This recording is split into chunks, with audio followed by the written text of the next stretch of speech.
Sziasztok! Ma nem fog tökölni, ígérem, ugyanis megmutatom, hogyan lehet elkészíteni, megsütni a leggyorsabban a sütőtököt a modern technológia segítségével. És hogyha már meg van sütve, akkor mutatok belőle egy nagyon finom, ízletes sütőtök krémlevest is. Először is a tököt ugye félbe kell vágni, hogy a legegyszerűbb és leggyorsabb. Veszünk egy éles kést, és a lényeg, hogy ugye van itt ez a része. Ha itt fogjátok, ezt így lecsapjátok, akkor sokkal egyszerűbb ketté nyesni a tököt. Ez egy jó kis praktika. Persze ezer más módja van, csak megpróbálom megmutatni a legbiztonságosabbat. Tehát lecsapjátok az elejét, és szépen így elkezditek ütögetni. Jó? Kezeteket nem hagyjátok ott, amikor ütögetitek, és így nagyon szépen széthasad két egyforma részre. Appá! Na, ez az első szabály. Második. Mindig mérjük le a tököt, ehhez állítjuk ugyanis hozzá a sütési időt. Ez egy 1:15-ös tök. Jó? Ma az energia ugye nagyon fontos, főleg abban azért, mert hogy spórolni kell vele. Viszont egy ilyen töksütés igen drága mulatság is lehet. Az energia is igen drága lehet, hiszen egy ilyen 1:20, 1:10, 1:20-as tököt megsütni, ez legalább 50, de lehet 60-70 perc is sütőtől függően. Ez viszont méregdrága lehet. Azt tanácsolom, hogy vessük be a technikát, és ha esetleg sütővásárlásban gondolkodunk, felújításban vagy cserében, akkor már olyan sütőt válasszunk, mert érdemes azt választani, ami mikrofunkcióval is rendelkezik. Tehát a mikro energiáját összekombinálom a sütő erejével, és mikrózva megsütöm a tököt. Így 30 percet tudom rövidíteni a sütési időt, és az energiát is sokkal kevesebbre tudom húzni, tehát sokkal rövidebb idő alatt sokkal kevesebb energiával készül el, például ez az étel is. Hoppá! Így lehet igazából spórolni.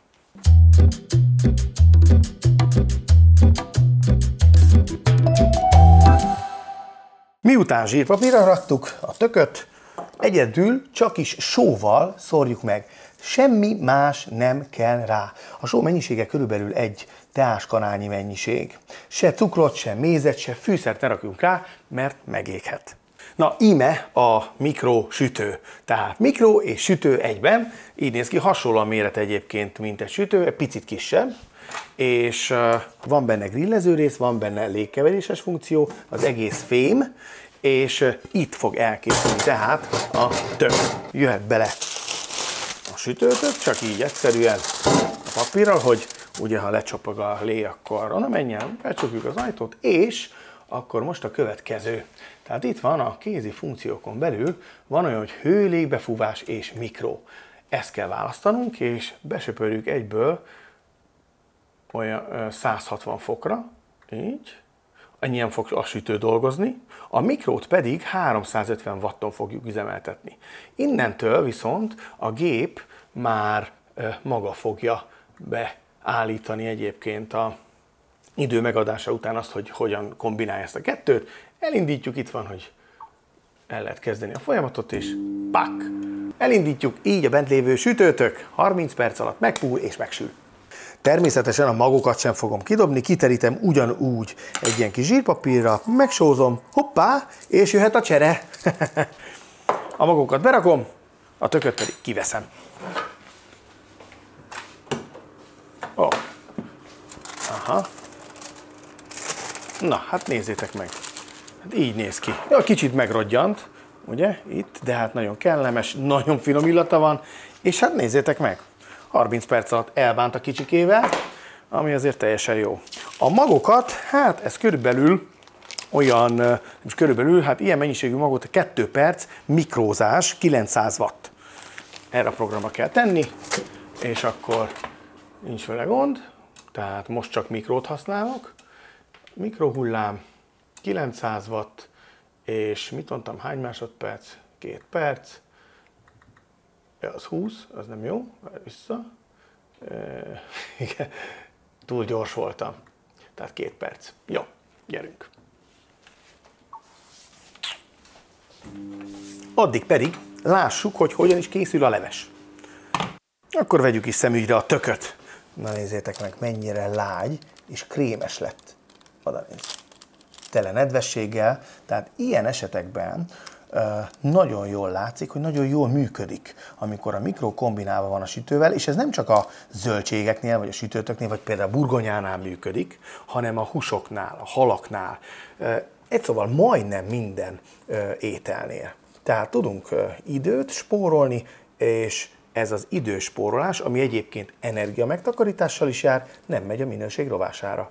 Na, hát ide jutott a technika, a technológia, úgyhogy én azt mondom, és arra buzdítok mindenkit, hogy ilyen módon gondolkodjon, hogyha a jövőben befektet mondjuk egy sütőbe, vagy éppen töri a fejét azon, hogy esetleg lecseréli a régit. Jó. Na, tehát a leves, amit ígértem, az úgy folytatódik, hogy nagyon szépen látjátok, ki tudom kanalazni belőle a sütőtököt. Így. A másik felét meghagyom, mert a gyerek mondta, hogy szeretne enni sütőtököt, nem leves formájában, úgyhogy azt úgy hagyom. És a sütőtökhöz, amit ugye egy mixerbe tettem, adok egy kis mézes kalács fűszerkeveréket, egy ilyen teáskanálnyi mennyiséget. Adok hozzá, hát ez barbecue fűszerkeverék, azért adok hozzá szintén egy teáskanálnyit, mert ennek van egy kis füstös íze, van benne egy kis paprika, egy kis fokhagyma, és nagyon kellemes lesz a mézes kalács fűszerkeverékkel. Tehát egy kis barbecue fűszerkeverék, egy kis mézes kalács fűszerkeverékkel, isteni. Rakok még egy kicsi sót hozzá, mert az nem volt elég, amit szerintem a tökhöz raktunk. Ami nem hiányozhat belőle nekem, az a chili, hogy egy picit legyen pikáns, csípjen, illetve a tej, ami egyébként lehet rizstej, lehet zaptej, lehet tehéntej is, egy valamilyen tej ne legyen, a kókusz. Azzal valahogy nem jön össze a tök. Jó, én most zaptejet használok, így felrakom ide a mixerre, és egy 10 másodpercet nyomok rajta.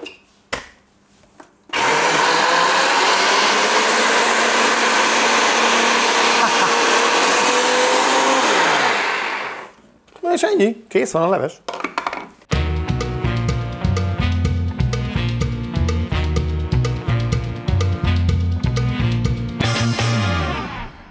A tálalást is fel lehet dobni ennél a levesnél, ugyanis nézzétek meg, a maradék tökből vágtam kis kockákat, ezt teszem a tányér aljába. Adok hozzá még egy kis extra szűz olívaolajat. Így. Igen. Ide is teszek még egy kis csilit, mert azért az rossz. Így csak egy pár pehely, ez nem annyira csíp. És akkor jöhet a mag. Hát mondjuk a 2 perc az 7 perc lett, de ugye ez függ a mag nedvesség tartalmától is, és nézzétek meg, látjátok, ilyen szép ropogós lett. Én ilyenkor szintén leszoktam önteni egy kis olívaolajjal, meg is szoktam egy picit sózni. Az egészet becsomagolom, hogy ne menjen szana szét.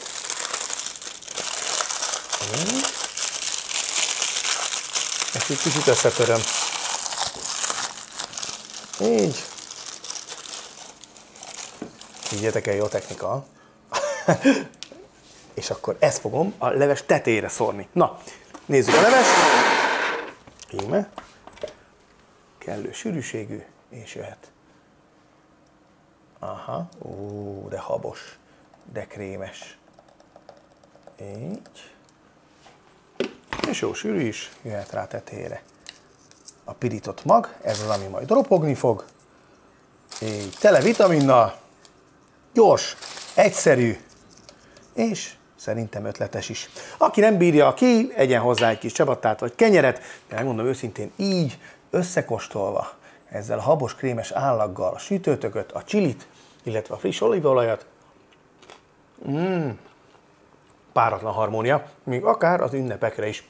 De ne várjatok addig, készítsétek el minél hamarabb, és ne felejtsétek el, figyeljetek oda az energiafelhasználásra. Sziasztok!